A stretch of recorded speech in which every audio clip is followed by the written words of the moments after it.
Welcome to our channel, ladies and gentlemen. Thank you for your amazing support to our channel. Kindly subscribe to our channel if you are watching for the first time. Give this video likes. It goes a long way in promoting our videos. Thank you very much for your support once again.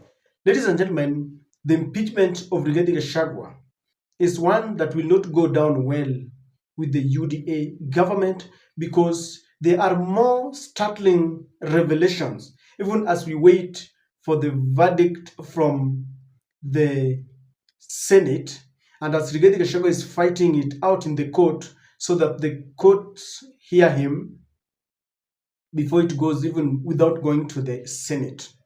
Now it's coming out that apart from the charges that were given, apart from the charges that were read, that Rigathi Gachagua was corrupt, was playing shareholding politics, several leaders voted because of ulterior motives. It is also coming out that William Ruto, being a student of the late president, Daniel Toroitich Arap Moi, borrowed a leaf on how President Moi managed his succession politics in Kano and decided to unleash that as he manages the succession from Rigathi Gachagua.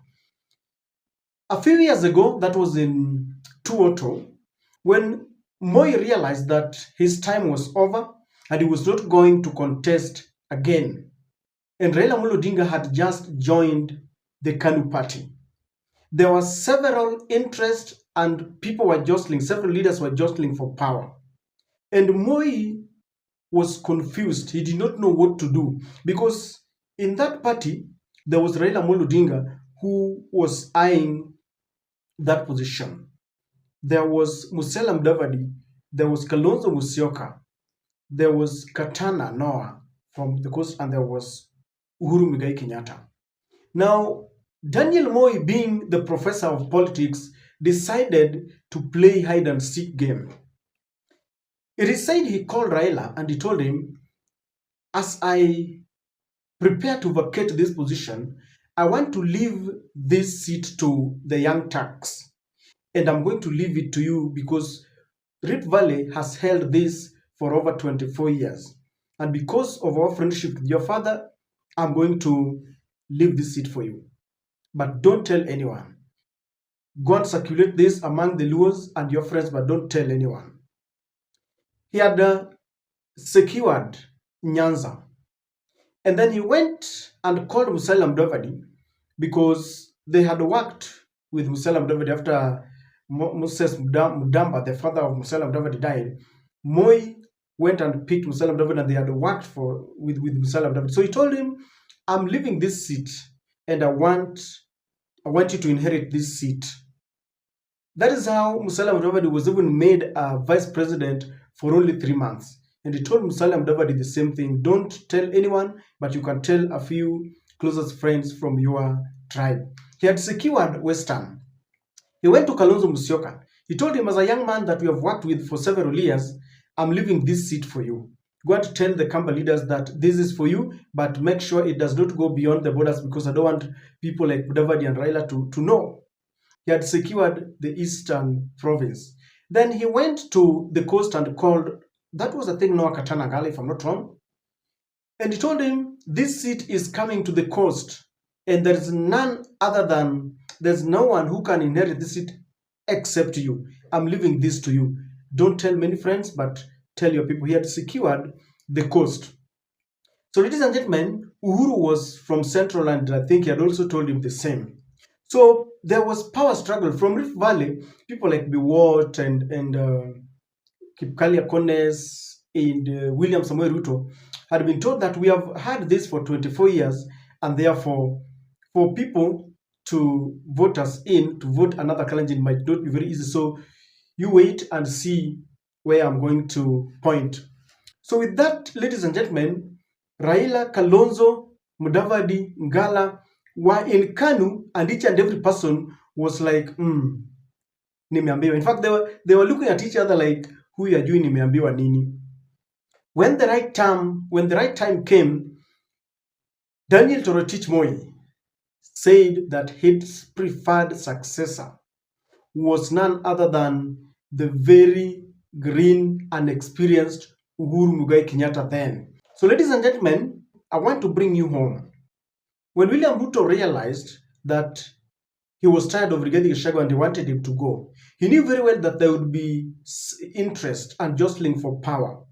It seems William Ruto borrowed a leaf from Daniel Torotich Arap Moi. And I want you to listen to this speech from one of the Meru leaders, which is only a tip of an iceberg, because more are soon to come if William Ruto is going to pick someone as his preferred candidate. They are going to spill the beans. Kindly listen. We believed as Meru MPs that number 2 is supposed to take that place of number 1. So we signed on strength that Kindiki is going to be appointed as NDP. But from the time we passed that impeachment, things are not as they were. There is a lot of lobbying from various sectors of societies. A number of tribes, communities are lobbying to have their own, to be number 2. I'm concerned because you see now, we are hearing of somebody like Irongo Kangata. They're even calling us, they're robbing us to support them. There is also a majority leader, Kimani Ichung'wah. There is Anne Waiguru, the women caucus of governors. They are up in arms, saying that according to the speech of William Ruto, president, he promised them that the next deputy president will be the woman, will be a woman. They are also mentioning Grandes Wanga, and also sometimes they even bring the name of Raila Odinga in the scene. So when they bring all those things in Kimeru, is what we say, Mambura ya kugea nyenje. Mambura ya kugea nyenje is not straightforward as it was. So I'm so much concerned that there are those other players who have come in the scene. See? So it shouldn't be as that rumors and as it was at that time, because he was number 2. Let's number 2 take from number 1, because number 1 has been impeached as the deputy president. More than that, when Kindiki is down here, like Central Imenti, all the rivers which we have froze to his place, Taraka, where he comes from. He knows the problem we have about electricity, about drones and so on. It's not somebody whom I'm going to call and explain. It's somebody who won't be even knowing by the time I tell him that there's a problem here, he already know. So to me, it will be a great advantage. I want to insist on that one shouldn't be repeated. There is no time when William Ruto called us and told us to impeach Gachagua. It is a change sheet which, it was the changes which were ending in parliament. But I have seen it that you people, you are trying to coin it and make it that it's William Ruto who told us. He did not. He did not tell us. We have our own brains. We have our own consciousness. And by the time I was saying that Gachagua would not be impeached, I wanted to be remembered. I had no idea, and I didn't have that rumor that it's Kindiki who is supposed to be the deputy president. If it's not Kindiki, me, I could not have voted out Gachagua. Our wish. You know, the moment I started thinking the opposite. The Meru leader there is telling us that he had said that Rigathi Gachagua would not be impeached. But he was only saying that because he had not known that the hair apparel was supposed to be Kithure Kindiki. And he's saying, if it is not Kithure Kindiki, I would have not voted for Rigathi Gachagua. He's also saying that William Ruto never approached us to tell us that it is Kithure Kindiki. Let me ask you a question.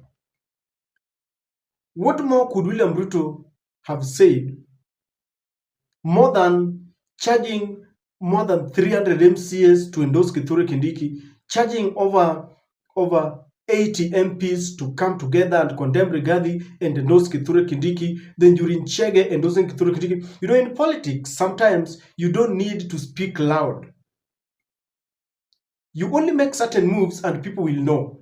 And by those moves, people knew that he was speaking to the Meru nation that I want to make your son a king. But come to think of it, that we were told that Rigathi was being impeached because of misconduct, because of criminal charges. Yet someone is telling us that the only reason why he voted Rigathi Gachagua, regardless of the charges, is because he thought or he knew that their own tribesman was going to be placed, was going to replace Rigathi Gachagua. Tell me if this is not tribalism, if this is not shareholding.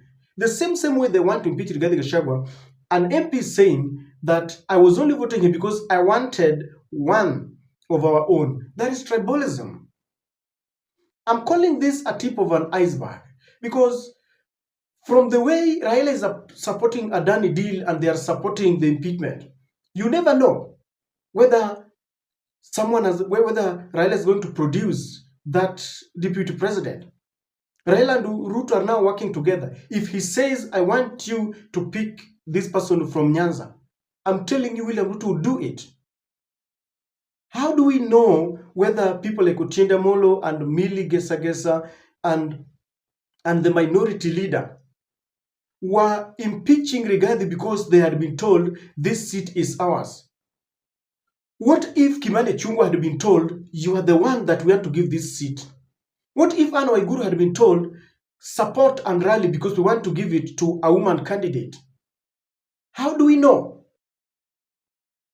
And this is why I'm telling you that there seems to be a leaf from Moi.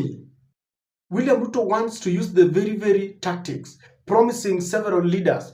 And that is why they voted. And when they were voting, each and every person perhaps in his mind or her mind knew very well, it is me or it is our man or it is our daughter that will be given this position. Because for this to come out, how many more people do we know? At least that honorable member has come out to talk about it. And then, does it not dilute the very essence and reasons that we were given for the impeachment of Rigathi Gachagua? Because I thought that these members had read the charges and they were voting out Rigathi Gachagua based on the misconduct, based on the conviction that they felt that Rigathi Gachagua was not fit to hold office. But it is now turning out to be, it was our man to be there. William Ruto is a schemer. And if the Meru community is not careful, I'm telling you, he will give this seat to another community. And let me tell you, there's nothing that will happen. Kithure Kindiki has shown that he can let go. I remember when the UDA MPs voted and they gave William Ruto Kithure to become his running mate, he chose Rigathi Gachagua instead. Kithure Kindiki was upset and he had even distanced himself from UDA undertakings. But William Ruto sweet-talked him again and he was brought back. It can repeat itself. If after all, if William Ruto realizes that he has got the support with Western and Nyanza and the coast, Raila support with, there's nothing. He can abandon Mount Kenya, whether east or west, north or south, and there's nothing that will happen. Politics of betrayal is coming here, and people will cry. Some people will regret. You now know that apart from the charges that were read, people had got several motives. And in fact, how I wish that they would come out and start revealing why they were voting. Maybe sibling rivalry between Rigathi and Kimani Ichung'wah. It is that painful that we don't want to protect our constitutional offices, that you are voting out someone because of maybe personal vendetta or because you want your daughter or your son to be there as a community. We have been making noise that it was never our priority to vote out Rigathi Gachagua. And while the debate was hot, Adani deal was signed, the Adani Kentraco deal, and Raila gave it the green light. You can almost guess the trajectory that our country is taking.